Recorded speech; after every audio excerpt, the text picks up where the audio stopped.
Bienvenidas, bienvenidos. Yo soy Rodrigo Peña y esto es La Bestia Urbana, un podcast del Seminario sobre Violencia y Paz del Colegio de México, con apoyo de la Secretaría de Educación, Ciencia, Tecnología e Innovación de la Ciudad de México, la SECTEI, CDMX. En este espacio discutimos diferentes temas sobre criminalidad, violencia, prevención incluso de la violencia en el área metropolitana del Valle de México, la zona metropolitana, una de las más grandes del mundo y la más grande de este continente en buena medida. En esta ocasión nos acompaña María del Pilar Fuerte, bienvenida, y Carmen Montserrat Valdés, bienvenidas ambas. Vamos a hablar por un lado de las rutas criminales y por el otro lado de la movilidad en la zona metropolitana, asociada por supuesto al crimen. Pero antes vamos a ver una cápsula que nos ha preparado el equipo y regresamos con nuestras invitadas.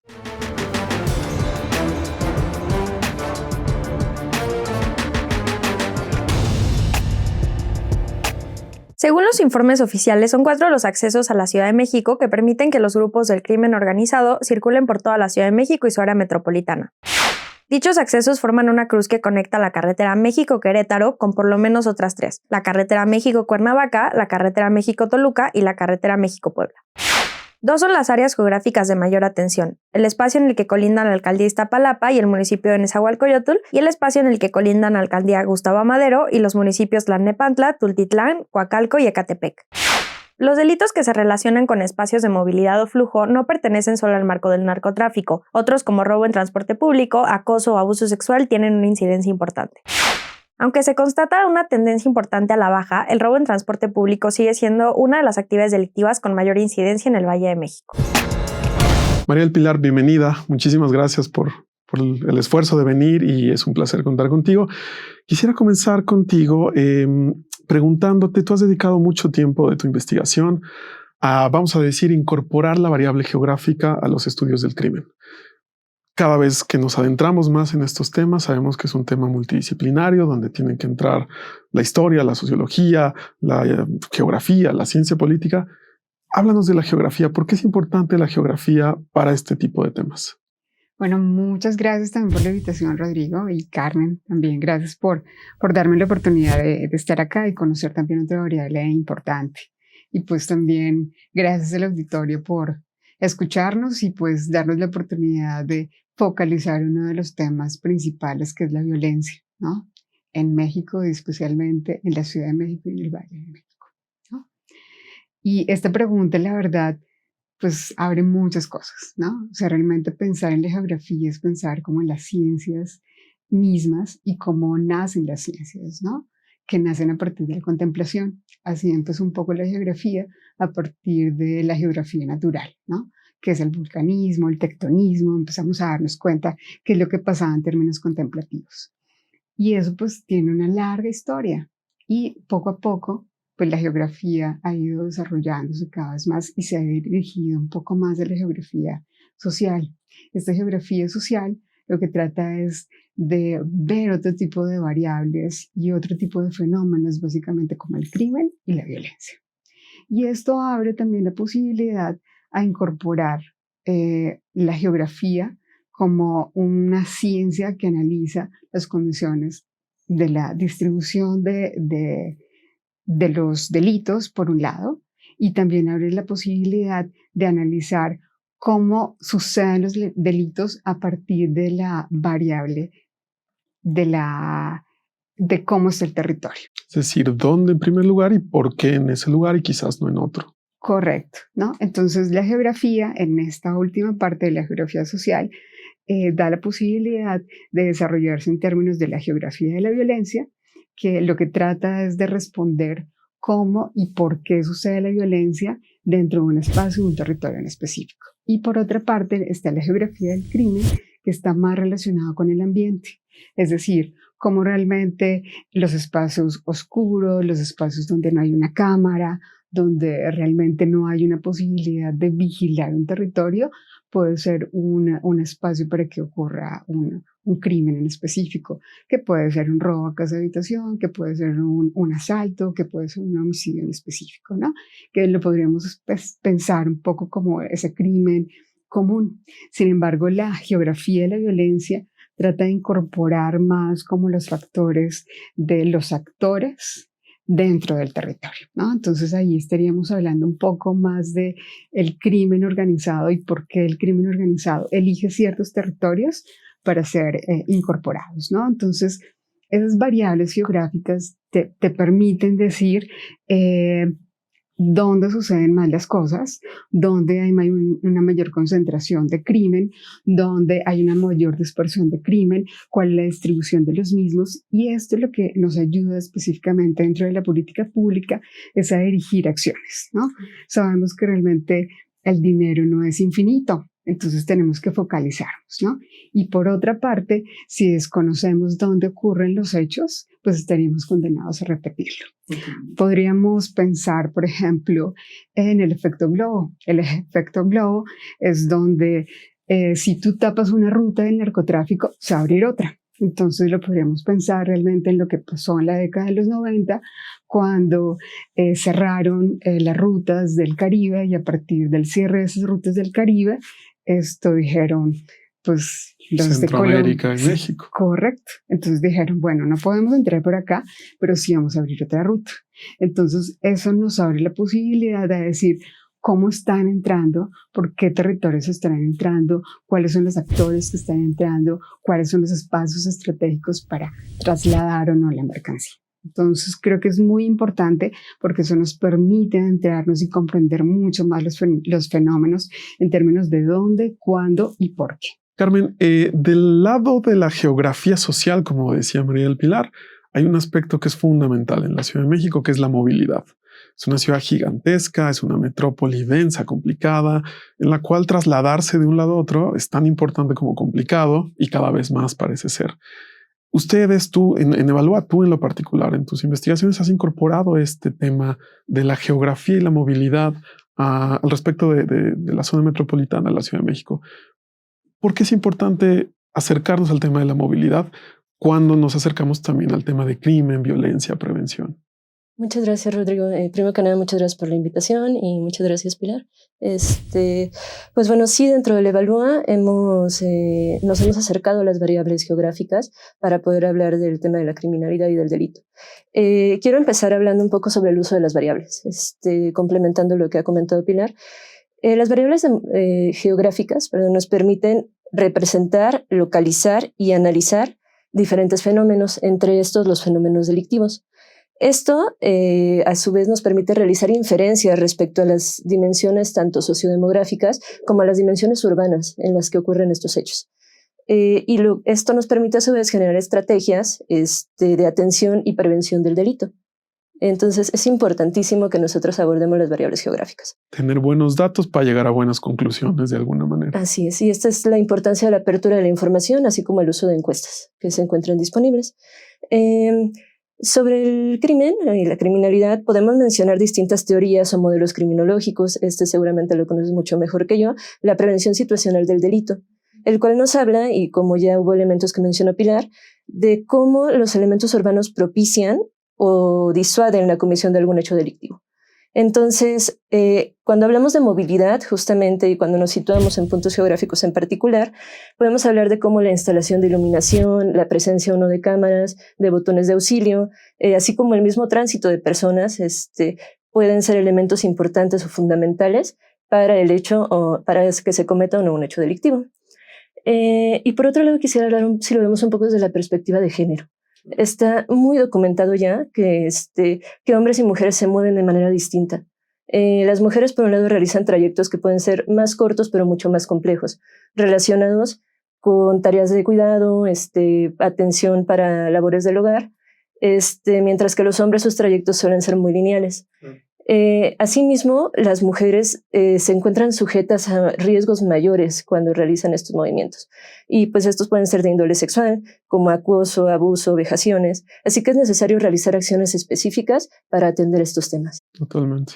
Es decir, en la medida en la que una persona, un hombre respecto a una mujer, se traslada del mismo punto A al mismo punto B, van a vivirlo de manera diferenciada porque se exponen también a diferentes condiciones de contexto. Así es, y me parece importantísimo hablar que en condiciones de crimen en general, la percepción, a pesar de que las mujeres suelen ser víctimas en menor medida que los hombres, la percepción del riesgo en las mujeres es mayor. Claro. junto con digamos, un contexto pues propiamente machista que también le añade esta capa de complejidad en ese sentido. Es decir, no solamente es el peligro por el riesgo criminal o el riesgo de ser víctima de un delito, sino el contexto en general que le añade estas capas, entiendo. Sí. Claro.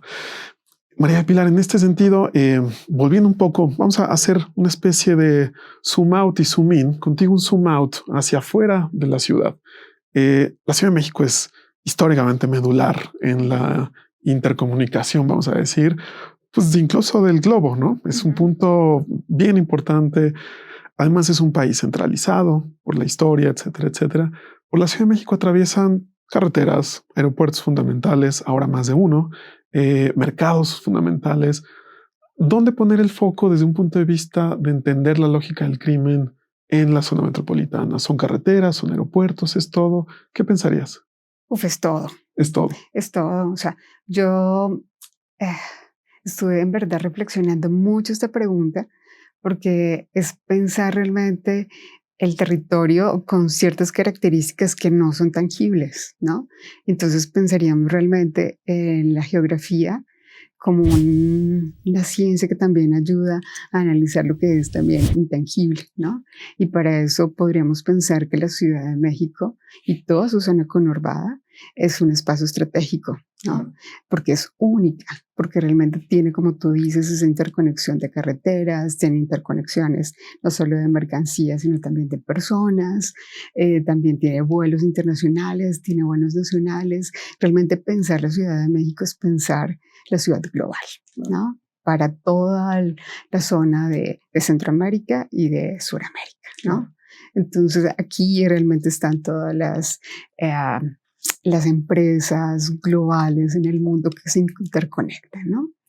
Entonces, a partir de pensar la Ciudad de México como un espacio estratégico, es también un espacio donde se planea, donde se proyecta un mercado, donde se crece un mercado, donde puedes interactuar para consolidar nuevos mercados, ¿no?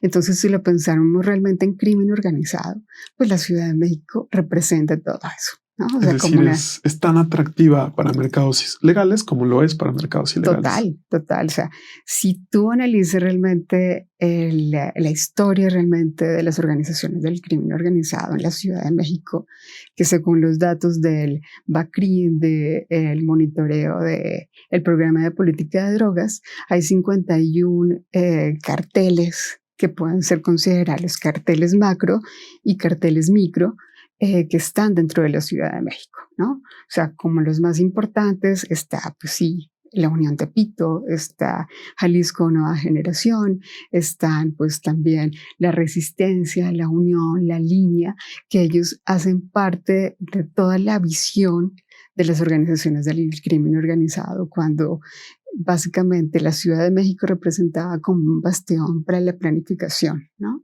Sin embargo, dentro de lo que pasó con las rupturas y la nueva organización de los territorios de las organizaciones del crimen organizado, con la captura de uno de los líderes de la Unión Tepito, que fue uno de los hermanos Hernández Gómez, que era pues uno de los lugartenientes del Mencho y del cartel de Sinaloa.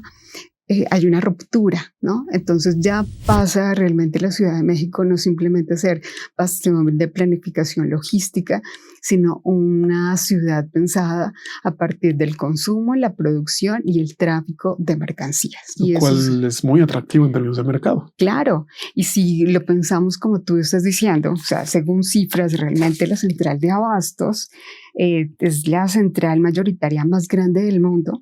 Después sigue en tamaño el mercado internacional en Francia. Esto diariamente llegan 2.000 trailers.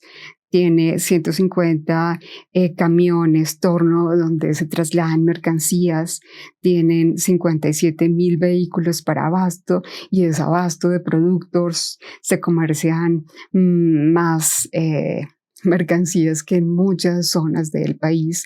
Más o menos la central de abasto abastece a 24 de los estados, de los 32 estados de la República Mexicana, ¿no? Y si nos vamos al aeropuerto de la Ciudad de México, analizando los datos de la Secretaría de Marina, o sea, en pasajeros tenemos 46 millones de viajes y de pasajeros en un año. Y de estos, 14 millones son internacionales. Imagínate efectivamente, o sea, cuántas personas pasan por la Ciudad de México. Casi un tercio, digamos, de la población nacional, la cantidad de viajes que hay al año en esta ciudad, viajes en avión. Y pues puedes comercializar muchas cosas, ¿no? Entonces con esta transición de lo que veíamos en el efecto globo, pues esto hace que también haya una transición dentro del mercado de el transporte ilegal de mercancías. Entonces aparecen realmente las mulas, aparecen también otras formas de comercializar esa parte ilegal, ¿no? Y bueno, eso dejándolo en pasajeros, pero en términos de las cargas, en cargas de operaciones en tonelajes, la Ciudad de México transporta 570,000 toneladas, de las cuales 480,000 toneladas son internacionales. Pero ahora también con el nuevo aeropuerto, pues se abren nuevos caminos. El AIFA. Correcto, o sea, porque no sabemos cómo se van a trasladar estas mercancías, si realmente van a llegar como ese tránsito de mercancías en un espacio que está controlado también por el ejército. Claro. Entonces vamos a ver qué pasa con esa ruptura y como te digo, o sea, realmente el crimen organizado también es móvil. Entonces a partir de abrirse nuevos espacios, también puede ser mucho más creativos en ese transporte de esas mercancías ilegales.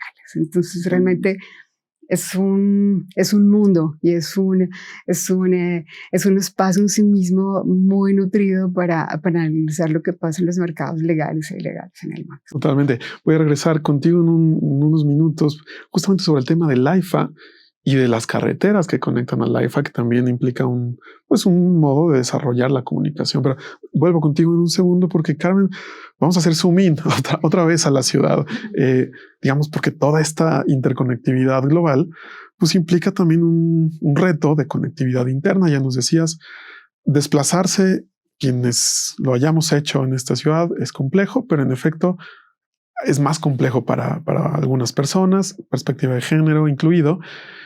¿Cuáles son los delitos que están asociados a la movilidad en la Ciudad de México, en la zona metropolitana incluida? Porque me parece que aquí hay una variable importante, ¿cierto? En términos metropolitanos. Los viajes que involucran al Estado de México, el municipio de Hidalgo que involucra a la zona metropolitana, son parte de esta complejidad. ¿Dónde tenemos que poner el ojo cuando hablamos de movilidad y delitos en la zona metropolitana? Bueno, para responder a esta pregunta voy a hacer referencia a un par de fuentes de información. En primer lugar, la ENVIPE. Dentro de los delitos que contempla la ENVIPE, el robo asalto en la calle en el transporte público es el principal delito tanto a nivel nacional, cuando contemplamos a todo el territorio nacional, así como para la Ciudad y el Estado de México. Okay. Esto para las tasas de incidencia delictiva. Asimismo, es el delito principal en otras 4 entidades, que serían Aguascalientes, Chiapas, Morelos y Puebla. Y solamente en 8 entidades no está contemplado dentro de los primeros 5 delitos, o de los delitos más importantes en tasa de incidencia delictiva. Entonces tenemos por un lado el robo asalto en la calle o en el transporte público. Si hacemos referencia a las carpetas de investigación que se encuentran disponibles en el portal de datos abiertos de aquí de la ciudad, que bueno, a mí me parece un trabajo grandioso el que ha hecho el gobierno de la ciudad en poder abrir información para que esté disponible para que todas y todos podamos consultarla. La importancia de estos delitos es que nosotros podemos encontrar la variable de latitud y longitud. Entonces, esto nos permite puntearlos y así poder hacer como un zoom, un acercamiento mucho más profundo en distintas zonas de la ciudad. Es decir, sabemos exactamente dónde roban y hasta qué hora roban también, ¿o eso no? Mira, se habla un poco del año de los hechos y el año del registro. Entonces tenemos que ser cuidadosos cuando elegimos las variables que vamos a utilizar y los filtros. Esto también es muy importante cuando manejamos bases de datos.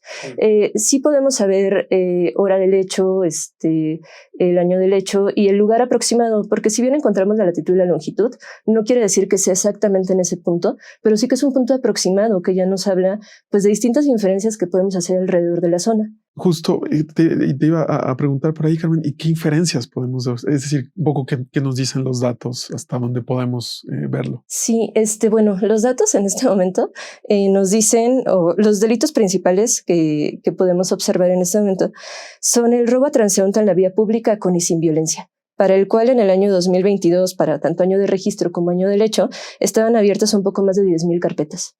Tenemos también dentro de los delitos de alto impacto el robo a pasajero a bordo del metro, robo a repartidor, robo a pasajero a bordo del microbús, entre otros. Y también podemos encontrar en los delitos de bajo impacto, al hacer nosotros, al clasificar o bueno, al ver las variables que nos hablan del delito, por ejemplo, el robo a pasajero a bordo de transporte público, de metrobús, así como de otros medios de transporte, como lo son el cablebús, RTP, tren ligero. Nosotros en el Evalúa, en la Dirección de Investigación, hicimos un ejercicio para poder contestar esto de que nos dicen los datos, en el que definimos algunas áreas de influencia o buffer. Para el primer ejercicio, que es el del metro, tomamos las carpetas de investigación abiertas de 2019 a 2022. Entonces, en un buffer de 400 metros alrededor de las estaciones del metro, tratamos de ver cuáles eran las estaciones donde este punto era el más cercano. Okay. ¿Cuáles encontramos? Pantitlán, Hidalgo y Pino Suárez, como las tres principales. Que además son puntos de conexión. Son puntos de conexión entre el sistema de metro. Eso es lo que me llama la atención. O sea, son puntos donde se cruzan distintas líneas y de mucha afluencia. Por otro lado, hicimos este mismo ejercicio con el delito de robo a pasajero a bordo de metrobús en las zonas del metrobús, pero con un buffer de 200 metros. Aquí lo que encontramos fue que eran las estaciones Buenavista, Plaza de la República y Hamburgo las que tienen una mayor concentración de los delitos. Me llama mucho la atención que respecto a los primeros, también son los límites con el Estado de México. Es decir, son estas estaciones de metro que están pues conectando esta transitividad de personas del Estado hacia la ciudad. ¿Hay alguna relación también en ese sentido? Yo creo que tiene que ver mucho con la afluencia. Okay. O sea, son zonas en las que convergen muchísimas personas. Claro. Por un lado, en la estación Buenavista, por ejemplo, tenemos el tren suburbano, me parece. O sea, lo que podemos hablar es de la afluencia de personas. Claro. En la medida en la que hay más gente, también hay más propensión en ese sentido y también la posibilidad de otros delitos, ¿cierto? Porque, digamos, los robos los podemos pues mapear en esa medida y después tendríamos que evolucionar, vamos a decir, el análisis hacia otros delitos que ocurren también asociados o no asociados al robo, ¿cierto? Sí, definitivamente. ¿Qué delitos, además del robo, tenemos que ver, Carmen, en esa medida? Por ejemplo, hablando justamente en temas de género, pudiésemos ver los delitos de acoso, de abuso, quizás hasta violaciones. O sea, también es importante señalar que las zonas en donde existe alta afluencia de personas, pues no necesariamente corresponden a todas las horas del día, ¿no? Claro. O sea, si vemos un horario nocturno donde el servicio terminó, estas pueden ser también zonas conflictivas en cuanto a que ya no hay un tránsito o una gran afluencia de personas. Claro. Una última pregunta, Carmen. En este sentido, tú trabajas con los datos y no solamente los trabajas, sino de hecho es un análisis sofisticado al respecto. Y hablabas de la disponibilidad de datos en la Ciudad de México. ¿Qué pasa en el Estado de México? ¿Tenemos disponibilidad de datos, por ejemplo, en esta transición de personas que van y vienen todos los días? Sé que existe la encuesta Origen-Destino, sin embargo la información es del año 2017. Okay. Otras fuentes de información abiertas no he localizado, entonces creo que sí pueden estar ahí, pero claro. Nos hemos enfocado nosotros en todo el análisis de la Ciudad de México. De la Ciudad de México, por supuesto. Volvemos al zoom out, María del Pilar. Sí, claro, ¿quieres comentar algo ahí? Sí, bueno, es que me parece importante con respecto a pues, la pregunta que tú hiciste y lanzaste en términos de qué inferencias podemos hacer, ¿no? Realmente estaría muy relacionado con la característica del lugar físico, o sea, porque estos delitos, como ya lo hablábamos desde el inicio, están relacionados con la característica del lugar, ¿no? Entonces, por ejemplo, si pensamos en Pantitlán, es de los lugares donde te puedes perder, o sea, hay diferentes salidas, hay salidas que son oscuras, que no están señalizadas, entonces también un poco es pensar en que el delito también está asociado a la característica del lugar, ¿no? Y las posibilidades de delito en función de estas características. Correcto. Un poco entonces, de iluminación y tal. Entonces el lugar también puede determinar qué delito, ¿no? Y como tú también lo decías, o sea, si finalmente los robos son de las de los delitos que están pues más propensos a la ciudadanía es porque o las calles físicamente no están realmente construidas para que los ciudadanos estén seguros, porque pues a veces no sientes cuando te están quitando pues dentro de la cartera algo, ¿no? Entonces, porque hay tanta afluencia, hay tanta gente, imagínate estar pasando por el cruce donde hay más cantidad de gente cruzando, que es el de Eje Central y hacia la Torre Latinoamericana. La Torre Latinoamericana, entonces pues tú no lo sientes, ¿no? Entonces, como pensar en la distribución del lugar, ¿no? También hay muchos lugares, sobre todo en el límite de Ciudad de México y el Estado de México, por la zona de Neza con Iztacalco, donde hay muchas callecitas, ¿no? Y donde son callecitas cerradas. Y muchas de esas calles cerradas no tienen iluminación. Entonces tú estás pasando por allí porque llegas súper temprano o súper tarde a tu casa y pues alguien está escondido y es muy fácil que te puedan robar, ¿no? Entonces pensar un poco en cómo realmente construir ciudades también puede ser una oportunidad para que otra persona queriendo lo ajeno, pueda estar ahí presente, ¿no? Claro. Y por otra parte, con los buffers que ustedes están desarrollando, podríamos pensar en esa condición física del territorio, pero también en la condición social del territorio. Hay muchos estudios que se han hecho en términos de si los vecinos se conocen, hay mayor posibilidad de que las personas estén atentas y por lo tanto hay menos robo. Entonces te sientes más seguro y eso puede ayudar a que pues haya una mayor confluencia de los vecinos, se sienta mucho más seguro. Entonces también es pensar en la posibilidad de ver el territorio, cómo lo construyen las personas que están en el territorio a partir de la cercanía de la vecindad. Totalmente. Un poco una precisión para la audiencia. ¿Nos puedes contar, Carmen, qué es un buffer? Un espacio, ¿no? Definido. Sí, es un espacio que llamamos área de influencia, en el que nosotras punteamos un lugar en específico y en ese lugar generamos un radio. Entonces, todo lo que esté alrededor de ese radio, para nosotras es el área de influencia particular. Y como comentaba, como estos datos de la Fiscalía vienen a nivel latitud y longitud, nos permite contabilizar qué es lo que ocurre dentro del radio. Y una pregunta, ¿esos datos de la Fiscalía es porque tú estás yendo a hacer una denuncia por lo que sucedió? ¿O es por el C5? No, bueno, o sea, estos datos están abiertos en el portal de datos abiertos, entonces pueden ser consultados por cualquier persona. Pero más bien cómo se construyen. Sí, si justamente, o sea, están los datos de las carpetas de investigación y víctimas en carpetas de investigación. Los que usamos para hacer estos buffers fueron los de víctimas en carpetas. Ah, okay. Entonces, o sea, a partir de las denuncias que se realizan, es como ellos dividen su base y la presentan. Claro, lo cual nos pone de relieve otra vez el famoso tema de la cifra negra, la cantidad de delitos no denunciados, etcétera, pero que nos dan una muestra, ¿cierto?, de representativa de lo que ocurre en estos espacios. Sí, por supuesto. Si bien las carpetas de investigación no nos van a decir la cifra negra, encuestas como la ENVIPE sí lo hacen. Claro. Solamente que obviamente con la ENVIPE lo que hacemos es ver a nivel nacional, ver a nivel estatal y en el caso de la Ciudad de México a nivel regional. Totalmente, totalmente. Volvemos al zoom out y quisiera retomar contigo, María del Pilar, el tema, mira, del AIFA por un lado, pero también de las carreteras y por qué no del Aeropuerto Internacional de la Ciudad de México. Sabemos que el aeropuerto en algún momento del contexto de guerra contra las drogas jugó un papel fundamental. El AIFA un poco es esta incógnita, ¿no?, que nos pone a pensar sobre las posibilidades y junto con el AIFA está en este desarrollo carretero que es metropolitano, el Arco Norte, el circuito mexiquense, junto con todas las viejas carreteras que conectan a la ciudad, la México-Querétaro, México-Pachuca. ¿Qué hacer con este conglomerado? ¿Cómo lo piensas en términos muy generales? ¿Y cuáles son los riesgos que involucra a la zona metropolitana?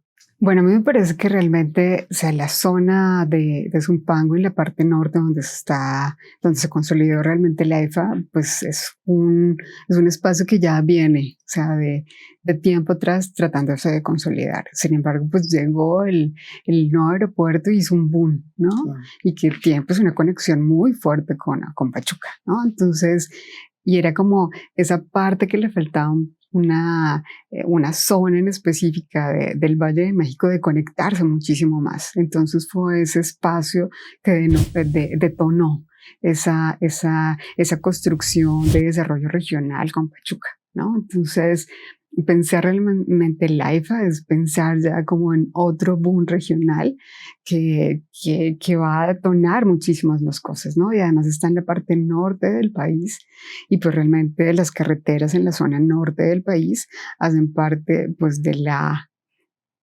elaboración, por un lado, de metanfetaminas, de fentanilo, que en este momento se está llevándose a Estados Unidos, ¿no? Claro.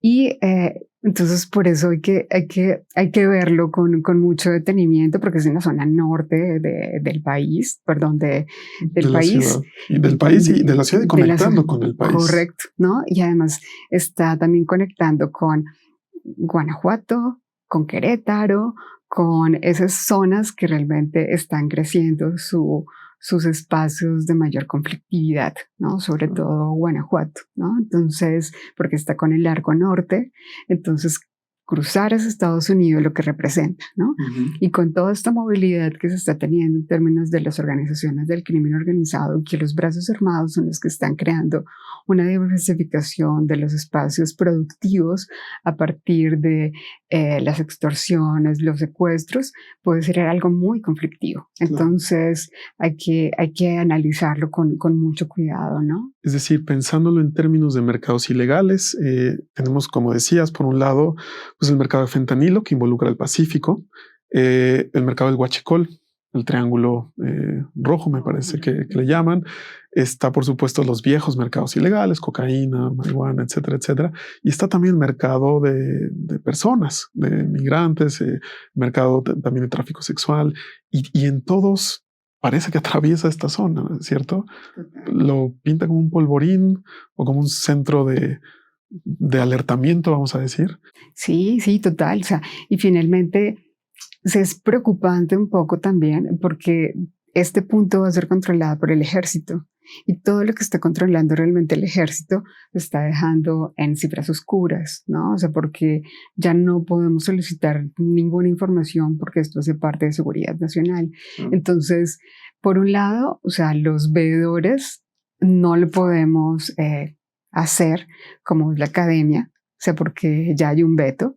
Y también, por otra parte, pues el periodismo, ¿no? O sea, porque también hay un punto donde los periodistas están siendo atacados por el crimen organizado y por actos de corrupción, ¿no? O sea, sabemos que realmente en México está punteando con el número de periodistas que están siendo asesinados, ¿no? Entonces, pone también ese foco rojo, ¿no? O sea, que nosotros como ciudadanos y como sociedad civil tampoco podemos como ver qué puede suceder en ese punto, ¿no? Uh-huh. Y también está esa visión política, ¿no? O sea, donde están esos actores muy fuertes que son los actores gubernamentales que quieren manejar la opinión pública, entonces se puede esconder también cierta información, ¿no? Uh-huh. Y pues también está la otra parte enfrentada dentro de la sociedad civil organizada que quiere saber qué pasa. Entonces también puede ser un detonante en términos de luchas de qué va a pasar con eso, ¿no? Esa opinión pública, ¿no? Totalmente. Porque en la medida en la que no haya datos, no vamos a poder hacer un poco el trabajo que hace Carmen, por ejemplo. Uh-huh. Y entonces ignoraríamos, pues en realidad lo que está pasando en terreno. Un poco pedirte también una reflexión en el sentido transnacional, vamos a decir. Ya ponías el ejemplo de cuando se reorienta este corredor del Caribe, ¿no? El tráfico de cocaína desde Sudamérica hacia Estados Unidos, y se reorienta, decías, hacia Centroamérica, México y Estados Unidos. Un poco eso no ha desaparecido del todo, pero ahora, exacto, se entremezclan y se involucran nuevas rutas transnacionales. Ponemos el ojo en Zumpango, en el AIFA, etcétera, y ¿hacia dónde conecta esto? ¿Hacia Estados Unidos solamente? ¿Hacia dónde más podemos verlo desde un punto de vista transnacional? Pues es que también hay que pensar, pues esa región y también lo que conecta con la Ciudad de México como un espacio primero de consumo, porque tampoco podemos decir que el consumo dentro de de Ciudad de México y dentro de México ya es cero. Hay también una evolución de consumo y sobre todo en fentanilo, lo que hace que realmente los consumidores sean capturados casi desde la primera ingesta, ¿no? Esto hace que otros mercados de consumo interno sean interesantes, como la Ciudad de México. Claro. Entonces pueden llegar efectivamente todos estos productos que vienen de Colima o pueden ser también abastecidos por la zona de Guerrero. Entonces llegan estos productos ya para realmente hacer fentanilo no necesitas espacios tan grandes porque toda la infraestructura la puedes hacer realmente en una casa.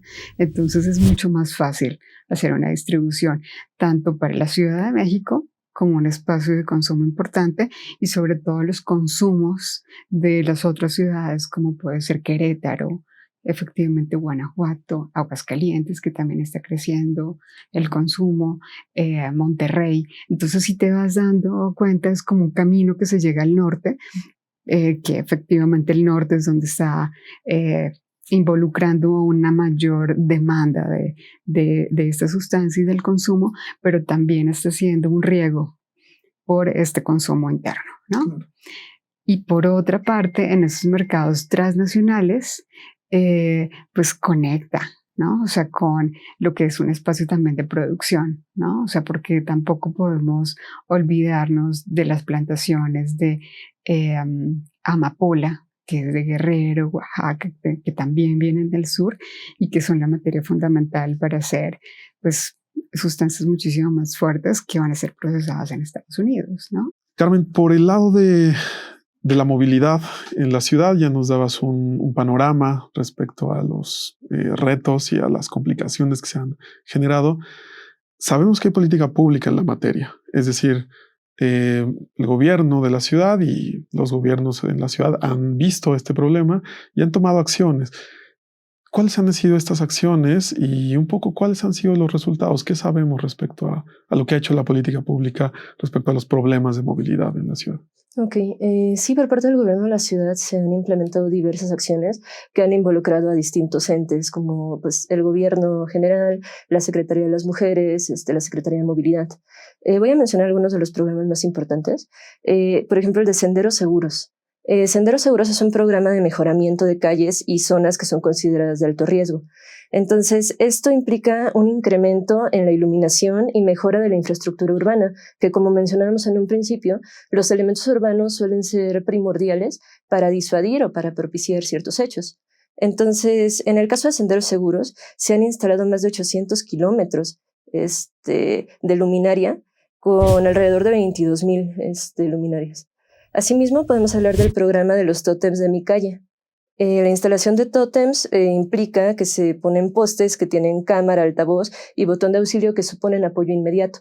Entonces, en caso de que, no, contamos con las cámaras del C5, que ya es infraestructura instalada, que todos conocemos muy bien, pero al mismo tiempo estos tótems, en donde tienes un acceso fácil a llegar, a apretar un botón, suena la alerta y esto implica pues que no solamente, sí se acerca a la seguridad pública porque tiene que hacerlo, pero al mismo tiempo alerta a los vecinos.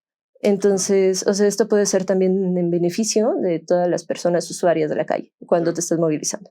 Perdón, Carmen, ahí quiero pensar que esto tiene sobre todo perspectiva de género, es decir, está pensado particularmente para delitos contra mujeres y comunidad LGBT tal, ¿o es pensado en general? Está pensado sobre todo para mujeres, en el caso de los senderos seguros, sin embargo tiene un beneficio general. Okay. Asimismo, en caso del transporte público, podemos hablar del monitoreo integral y de seguridad del transporte, donde se han instalado aproximadamente 14,000 kits que incluyen GPS, incluyen cámara y un botón. Entonces, asimismo, pues el transporte concesionado cuenta con esta infraestructura que supone también una asistencia inmediata. Claro. Este es otro de los programas que se ha realizado. Importante me parece la migración a medios de transporte no estructurados a estructurados. En esto podemos mencionar el cablebús. Así que trayectos que antes suponían quizá que las personas tomaran otros medios que los movilizaran por ciertas calles, ahora implican pues que estamos en zonas mucho más protegidas, donde existe seguridad pública. Que por cierto, en temas de transporte y de movilidad en la ciudad está el tema del cablebús, que es una propuesta, me parece interesante, no solamente de movilidad, sino también de una forma de transportarse asociado a los problemas de seguridad. Para quien no lo haya visto, y ahí puede echarse un clavado en internet, esta forma de moverse en la ciudad literalmente por los aires, que recupera la experiencia de Medellín respecto también a la movilidad y la prevención de la violencia. Perdón, te interrumpí. Seguías con tu argumento, Carmen. Muchas gracias, Rodrigo. Podemos hablar también, y me parece muy interesante, el aplicativo de Mi Taxi. Este aplicativo te permite verificar si la unidad que estás tomando es una unidad regulada o podemos decir legal.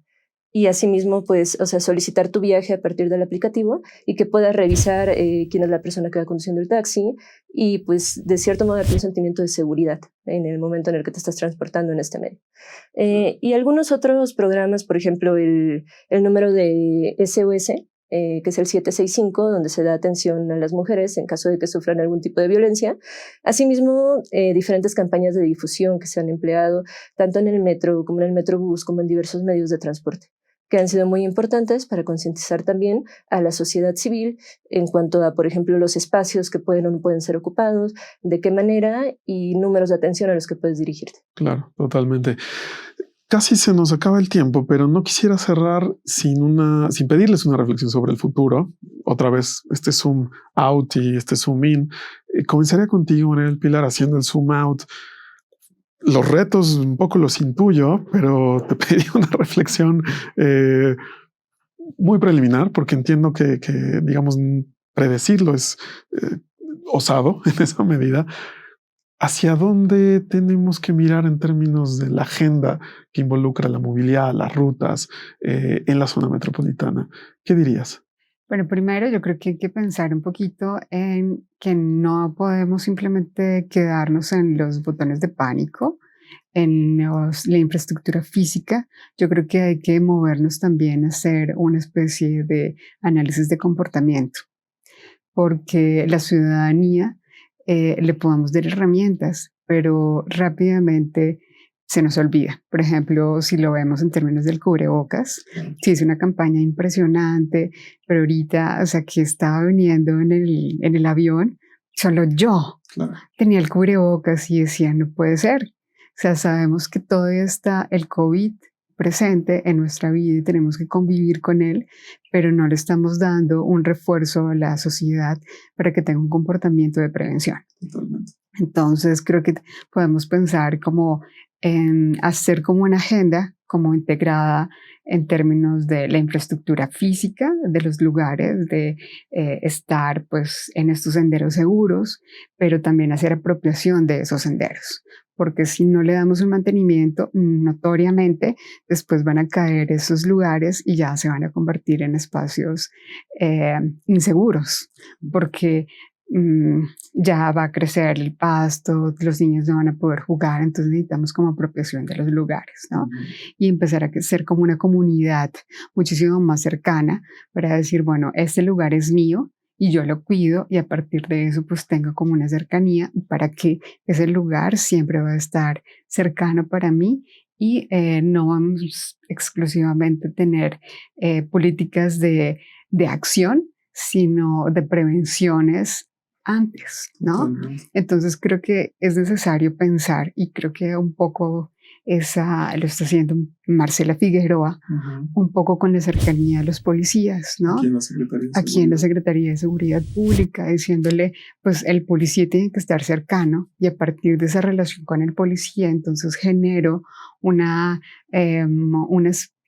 especie como de confluencia con el policía, de sentirnos cercanos, entonces ya no es alguien que me va a proteger, nos vamos a proteger mutuamente, ¿no? Entonces también hay una humanización realmente del policía y eso va pues permitir tener realmente una cercanía con la ciudadanía, ¿no? Eso por una parte en términos de una agenda compuesta del comportamiento humano, ¿no? Con esta infraestructura. Y otra parte en términos del crimen organizado, pensando en él, ¿qué puede pasar? Yo creo que es necesario tener otro tipo de cercanías y de prácticas porque estamos teniendo un crimen organizado realmente muy destructivo. O sea, el número de secuestros y extorsiones para comercios de media y baja escala dentro de la ciudad ha crecido muchísimo. O sea, estamos teniendo, conforme a los datos de la ENVIPE, esto casi un 30% más personas dentro de la ciudad están diciendo que hay una cercanía con una extorsión, ¿no? Entonces, eso pues nos habla que realmente el crimen organizado se está moviendo a una diversificación de mercados y esa diversificación de mercados está llevando a la protección y que es esto que les pidan pues derecho de piso, que pidan secuestros express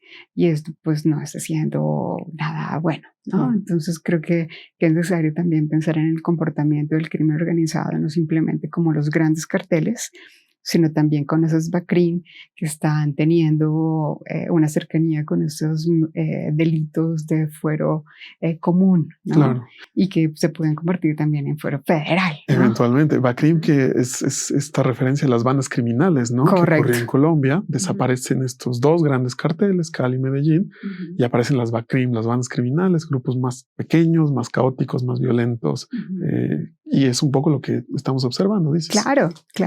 Entonces, por eso como que ya tenemos que quitarnos un poco este análisis de aquí está el cartel del Golfo, está el cartel de Sinaloa, porque hay como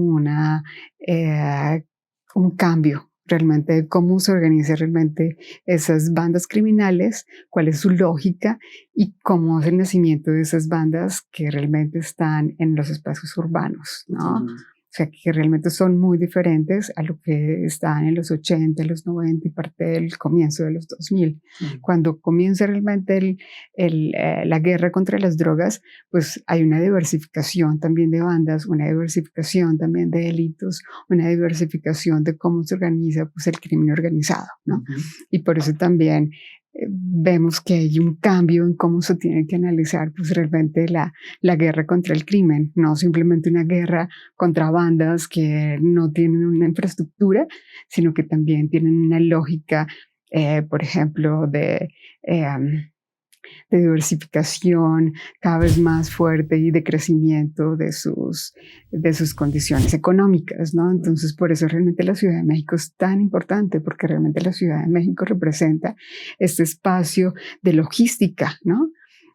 Donde pues sí vas a poder establecer como ciertos espacios de planeación para dónde te vas a mover, cómo te vas a mover, con quién puedes contar, con quién no puedes contar, hacia dónde te puedes mover, hacia el Pacífico, hacia el Atlántico, hacia el norte, hacia el sur, cómo te puedes pensar en términos de producción, consumo, tránsito de diferentes tipos de delitos, ¿no? Entonces, como que creo que es necesario pensar en una política no pensada exclusivamente en llevar a las cabecillas de las bandas, porque son nuevas cabezas. Y esto pues ya la han demostrado Beatriz Magaloni que no funciona, que lo que ha sido es todo lo contrario, ¿no? Entonces tenemos que pensar mucho más estructuradamente para seguir adelante, ¿no? Claro, el fracaso de lo que se conoce como la Kingpin, la estrategia Kingpin, ¿no? Ir tras las cabezas con la premisa de que si quitas la cabeza del cuerpo, el cuerpo se desmantela. Lo que hemos visto es todo lo contrario. Un poco la medusa. Total. las varias cabezas. Y me parece muy interesante, y aquí invito a la audiencia a que revise también nuestro capítulo sobre extorsión, la forma en que la extorsión parece perfilarse como un indicador de que algo se está moviendo en el sentido de lo que describías. Fascinante, muchísimas gracias, María del Pilar. Y terminar contigo, Carmen, hacia el futuro, la ciudad va a seguir creciendo, la metrópoli ya se habla de megalópoli, y en términos de movilidad esto no implica sino retos y más complicaciones. ¿Hacia dónde tenemos que ver hacia el futuro? ¿Cuáles son los retos que tú observas en la metrópoli en términos de movilidad, crimen, violencia? Yo creo que va a ser importante que, bueno, en parte importantísima del papel que juega el gobierno es la inversión en infraestructura. Si bien Pilar nos comenta que pues es necesario el análisis de comportamientos, creo que sí, o sea, va a ser necesario que participemos de distintas medidas desde distintos actores, como lo pueden ser pues el gobierno, la academia, una comunicación constante con la ciudadanía, para que así podamos decidir hacia dónde, ¿no? De qué manera. Pues sí, o sea, yo creo que la infraestructura es importantísima, la iluminación en las calles es importantísima, y asimismo, o sea, me parece muy importante, si bien que generemos estrategias para que las personas alcancen a visibilizar qué es lo que está ocurriendo. O sea, tanto qué pasa en tu colonia, qué información tenemos para poder decirte qué pasa en tu colonia, y que a partir de eso puedas tomar mejores decisiones. Bueno, no quiero decir mejores decisiones, sino que a partir de eso tú también puedas decidir de qué manera vas a interactuar con tu entorno o qué es lo que tu entorno necesita.